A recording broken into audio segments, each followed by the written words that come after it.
But joining us right now, the president of baseball operations and general manager for the San Diego Padres, AJ Preller. Good morning, AJ. Morning, guys. Well, you did this. This is mostly your fault. You and Peter Seidler and Ron Fowler and Eric Rupner and, of course, Mike Schilt and the players and the ones that came before. You have created a rabid fan base for baseball here in San Diego. When your team plays like they did this last week, they go a little bit insane, and we are the first people who have to hear about it every single morning. First line of defense here. What are you going to do? What are you going to do about it to make our lives a little bit easier here, AJ? Yeah, first order of business coming on Ben and Woods, and then we go from there. So it's obviously Braves this weekend, and I think it's ultimately. What we've done over the last few years, it creates expectations, which is a good thing. You want that. You want people to expect the team to play well and do it consistently. And I think our fan base has gotten used to a team that especially in the first month of the season, played really, really good baseball. It was fun to watch, and obviously over the last week we haven't played up to that level, and it's a long year, and ultimately now it's about making some adjustments and getting back to playing the kind of baseball that everybody expects us to play. And obviously the players are the ones that do the playing, and they're the ones that have the most outcome on the game. Now, you've hit on so many guys. I mean, honestly, like, you don't get credit for the Gavin Sheets. You get roasted for some of the guys that don't work out. And when you look at kind of the production you're getting, AJ, everyone's talking about left field. Schilt said many times, I'm not really worried about the catcher's offense. These guys are handling the pitching staff well, and they are. But when you look at maybe a lack of production right now in left field, feels like you guys are searching for an answer. Any idea on what's going to happen moving forward?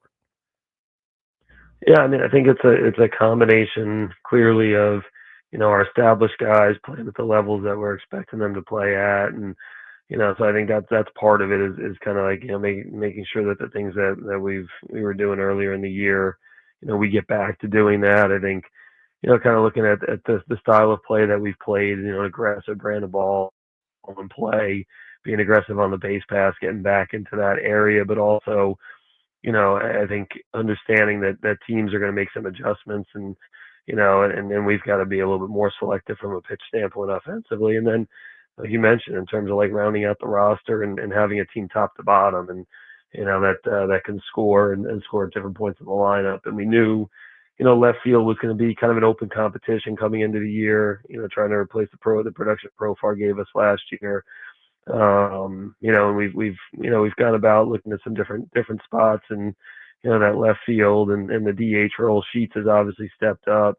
But that's where, as we go throughout the season, that's our job to continue to look both inside the organization and then also look at different possibilities outside the organization to see what else is out there. If, to put together a team that, that can win a lot of games and, can attack from all different areas from a lineup standpoint. And, I think most of the year this year has been good from that front.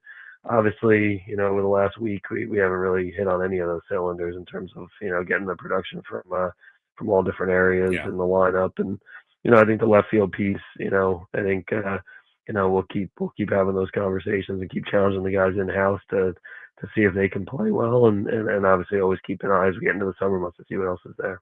When you talk about the in-house options, I mean, we saw, Tirso Ornelas briefly on the big leagues and, still working at it at AAA, not specifically with him, but when a guy comes up for a short period of time, how much, emphasis, evaluation can you do in, 14 at-bats, for a guy, whether you think he can get it done on the big league level or not? And how patient can you be when your team is obviously, going to be fighting for a playoff spot, trying to win this year, and letting guys struggle for a while before they figure it out on the big league level? Yeah, I think that's, again, you gotta give guys some opportunity to either perform or fail, and it's baseball, so I mean, to sit there and make decisions, over the course of a few games or a series, probably not the best way to go about doing it. But, I think at the end of the day, every day, you're in the big leagues, it's an evaluation period, and you get a sense, not necessarily, if it's, a guy goes, 6 for 8, that means a certain thing, but you see the way, the way guys swing the bats, the way they make adjustments, how they compete, how they fit in the clubhouse. I think all those things you're constantly evaluating. So, I think we've had a chance to, throughout spring training and in the season to get a feel for different guys. And even if it's limited opportunity, you do have a sense for what people can do. And you're trying to blend that with giving them enough time to kind of get comfortable into a big league setting, especially when you bring guys up from the minor leagues. That's kind of always that dance that we've got to do. And I think that's all part of it from an evaluation standpoint. Yeah, it's such a tough needle to thread. I don't envy your position. I never have. I think it's you said it on the show, the junior GMs, and when you lose 6 in a row, the junior GMs come out in full force. And talking about Tirso and Luis Camposano, who we've seen up, he's been up, he's gotten a ton of opportunity and goes down and mashes at AAA. Is he an option moving forward this year for a right-handed power bat? I know, again, you sound like you've lost your voice a little bit. I'm assuming you've just been talking to other GMs about what kind of moves you can make fervently over the last week. But when you think about Campy, is he a guy that you guys are looking at potentially bringing up to add a little bit of pop? Yeah, I think from Campy's standpoint, it's obviously he's been up in the big leagues and at different points over the last few years. And I think that first year hit 280, 290 or so in the big leagues, catching. I think the good part is that, we challenged him and not making the team out of spring training. There's two things you can do. Some guys go down to AAA and, it's kind of woe is me and, I deserve to be in the big leagues, and he's gone down to AAA and done the opposite by all accounts. He's been a great teammate.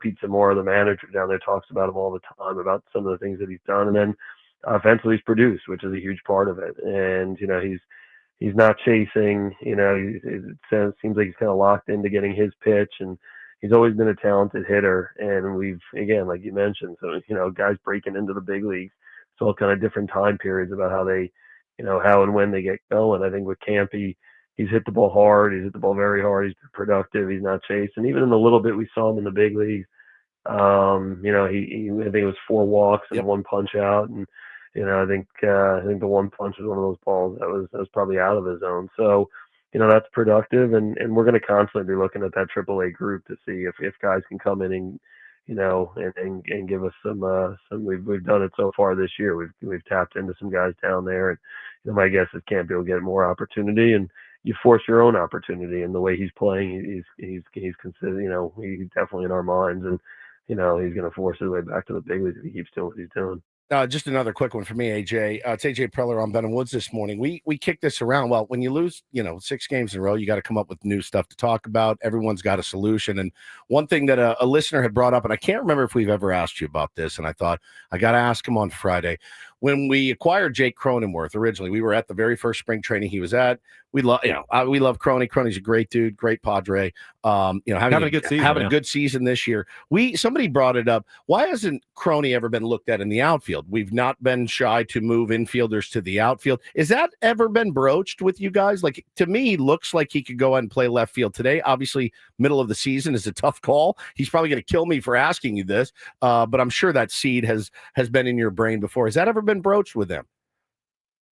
Not really with Crony. I think with Tatis and, obviously we've done with Toddy and Jackson and, and others. But I think with Crony, again, for us, the ability to play second base and first base from a defensive standpoint, to see that as a huge positive and big time value for our group and our team. And, having somebody that thinks the game in the middle of the diamond like that, leads to winning. So I think with Crony, again, we've seen some of these infielders have gone to the outfield and played very well. I'm not saying that Crony couldn't do it or anything like that, but I think the value that he brings, in the dirt, just from a defensive standpoint, I think we just, we just feel like that's been something that over the years has never really been, hey, let's run this out to the outfield or anything like that. It's like having a real, plus infielder at second base or at first base. I think it's kind of where our mind's gone. And, I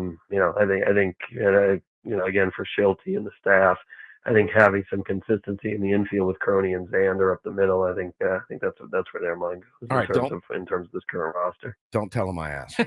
All right, just don't mention it. All right. Talking to AJ Preller. AJ, what are your thoughts on MLB's extra inning rule? I mean, hasn't worked out for you guys this year. Worked out great last year. Worked out horribly in 2023. What's tonight? And Paul, we all kind of feel like it's kind of like flipping a coin sometimes now. It saves the bullpen from going to the 16th, but it's really hard to figure out how you're going to do it, especially when you're on the road and the home and road splits. It's so the much other different. team gets that last chance with a runner on second base. It always feels like they have such an advantage there. Yeah, in 23 and 25, I've been like very vehemently against that rule and trying to change it strongly. 24, I kind of liked it in 4. It made sense. So, yeah, again, I think a lot of the rules MLB's put into play over the years, in the last few years in terms of the time of game stuff and the speed up stuff, I think is made for a better product. And I think I think the extra innings, it took me a little bit to get used to it. I totally understand when people are like, yeah, is it kind of artificial? Is it, is it the way, is it kind of like lead to fair competition? At the end of the day, everybody's playing by it. You've got to kind of get ready for that situation. And, I understand why the rule's in place. And, ultimately, yeah, we've got to, you get into that extra inning situation and, did a good job with it last year. We've got to go ahead and win some of those games in that spot. And, and ultimately, kind of, from that standpoint, hey, these are the rules, go play with them. And I think most of the stuff that's been put down over the last few years, it's kind of led to a better product overall. And AJ, I wanted to get a quick update on you, Darvish, too, if we could. But I also wanted to ask you, when you got guys at the top of the order, the Fernando Tatis Jr., dynamic, electric, Manny Machado, posts every single day. When guys like that aren't performing, how tough is it for you? And are they okay? I think everyone's really for Manny's always the same, whether he's hitting bombs, whether he's not hitting bombs, he's always the same person and player, I think. But with Fernando, people are they're out there actually worried about him. Like, how's he doing? Is he okay? He's not performing to the level I know he's capable of. So for you as the GM, can you answer that? Are those guys doing okay right now? And also a quick update on you, Darvish, if you could. Yeah, I mean, I think that's always the difficult part, especially with baseball. It's kind of getting into the year and the roller coaster and just such a long season. And there's a lot of failure in the game of baseball. So I think to me, obviously, when you see somebody have a series or a game or an at bat, where you're used to them playing at a super high level and expect them to play and perform all the time, you're always kind of, your mind goes to, all kinds of different things, Sure. et cetera. But I think I think that's all part of it. I think, with Schulte and the staff, they've done a great job of, just kind of being even keeled and understanding like, hey, when's the time to really push and when's the time to, to kind of, hey, let these guys and their talent and ability in the process kind of let it play out. And, again, I think, for most of the year, Merrill and Toddy and Manny, the three just mentioned, they've been outstanding. So, I think from our standpoint, I think the probably the positive of the last, few weeks or so is, those guys aren't going to be like that all year, in terms of, that means usually some good things are about ready to happen. So, and I think it's constantly conversation with the staff and the players. These guys care a ton about how do we get that and how do we kind of get back to that level quickly. But those guys are, I think they're overall, I think, throughout the year, they're in a good place. And, we're in the, to me, like, I think that's where our team is built with those guys and that crew. And, I think they're going to come back here and start playing some really good ball. And then in terms of Darvish, yeah, he basically got to the point, made the rehab starts, one down in Arizona and one in AAA. Stuff was really good. I mean, he's throwing the ball 94, 98, I think so. And talking about this, about as good as he's felt from a, sharpness of his pitches. Secondary stuff was good. But then the ability to kind of bounce back. He's still kind of describing this feeling of some tightness, in the forearm, and then, just kind of coming back where he's able to still play catch and he's like, yeah, he's still, throwing and playing catch and progressing there, but Good. just getting to the point where he's like, hey, I'm ready to go pitch in a big league game, make 80 pitches, and 5 days later, not put the team at a disadvantage, from a bullpen standpoint or from a pitching rotation standpoint. He hasn't gotten to that stage yet. So, it's constant conversation with our medical team. It hasn't been anything new or anything like that that's popped up. It doesn't really feel like a setback or anything there. It's just like him getting to the point. We trust him a ton, to where him and the medical group is like, yeah, he can now not just do it in a rehab setting, but then be able to bounce back the next day and the next day and 5 days later. He hasn't gotten to that point where he's like, yeah, I'm fully equipped to do this. It's more of, let's just keep playing catch, keep throwing all my pitches. And, when we feel like the time's right for him to do that, he'll be back in the rotation. And just quickly, AJ, when the time is right, what are your thoughts on going to a 6-man rotation? Woods and I have both loved how Randy Vasquez and Stephen Kolek have been competing for you every fifth start out there. What would be the pros and cons? Shortening your bullpen, obviously, but what are your kind of thoughts on that during a long stretch with now many days off? Yeah, I mean, we've done it both ways. A few years ago, we did it pretty successfully with the 6-man, and we've had different periods where we've gone there. I think it's just kind of looking at your roster and personnel. I think the good part is that so far, the way Kolek and Vasquez have thrown, they kind of at least start that conversation where you can consider that, where you're looking up and, when Darvish comes back, you've got at least 6 that you feel good about. And then it's a conversation with Schulte, Rubin, the front office group that's just kind of talking about what's best for the Padres during that stretch. And, we've done it both ways where you kind of like have the extended bullpen, or you have a long man, you have a really good option in AAA, or, no, this is the best way to handle competition is to go to the 6-man. I think the good part is, Randy and Steven they've pitched well and they're progressing, and at least gives us the opportunity to have that conversation. AJ, really appreciate it. I know a team on a 6-game losing streak, they love to see nothing more than Chris Sale facing them on the mound. Yeah. But baseball is weird. And Acuna back. And yes. and Ronald Acuna back in the lineup, but baseball is weird. Right. So, AJ, just calm everybody down. Just tell everybody it's going to be okay, and I think we will. Yeah, just what we wanted, Acuna and Sale for Friday night. So how we drew it up, but yeah, we're looking forward to getting back in the winning column and calming some people out there. So that'd be good. Thank you, buddy. Thank you very much. AJ Preller, President of Baseball Operations and General Manager